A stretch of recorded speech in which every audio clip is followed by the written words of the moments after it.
একজন ফুটবলের রাজা আরেকজন ইউটিউবের রাজা, দুই রাজা এক হলেন, গল্প করলেন। রোনালদো আর মিস্টার বিস্ট যা করলেন তা ইউটিউবের ইতিহাসে কখনো হয়নি।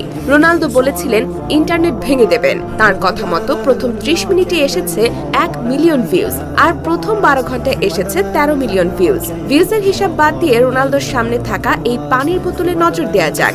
অন্য ফুটবলাররা যখন অস্বাস্থ্যকর পানীয় প্রমোট করেন, রোনালদো তখন সাধারণ পানীয় প্রমোট করছেন। ঠিক এই কারণেই তিনি আলাদা। ক্রিস্টিয়ানো রোনালদো একাই একটা পৃথিবীর সমান। 800 কোটি মানুষের পৃথিবীতে রোনালদোর ফলোয়ার্স 100 কোটি। গোটা ইউরোপ মহাদেশে এত জনসংখ্যা নেই। ফেসবুক থেকে ইনস্টাগ্রাম রোনালদোর রাজত্ব সবখানেই। ইউটিউব চ্যানেল খুলে মাত্র 1.5 ঘন্টায় তিনি 1 মিলিয়ন সাবস্ক্রাইবার পেয়েছেন।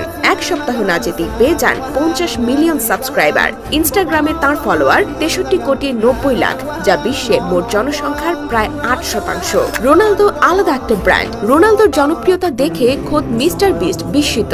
রোনালদোর সঙ্গে আলাপকালে মিস্টার বিস্ট বলেছেন, রোনালদো, তুমি যখন ইউটিউব চ্যানেল ওপেন করলে আমি ভেবেছিলাম প্রথম মাসে 20 থেকে 30 মিলিয়ন সাবস্ক্রাইবার হবে, কিন্তু না, তুমি আমাকে অবাক করে দিয়েছো। মিস্টার বিস্ট রোনালদোকে প্রশ্ন করেন, তুমি কি অবাক হওনি এত অল্প সময়ে এত সাবস্ক্রাইবার অতিক্রম করেছে?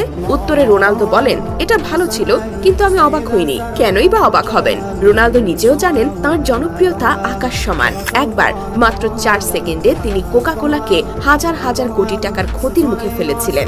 রোনালদো শুধু কোকা-কোলার বোতল সরিয়ে সাধারণ পানির বোতল টেবিলের উপর রেখেছিলেন, আর মাত্র আধা ঘন্টার মধ্যে কোকা-কোলার ব্র্যান্ড মূল্য $400 কোটি কমে যায়। রোনালদোকে বলা হয় আইডলদের আইডল।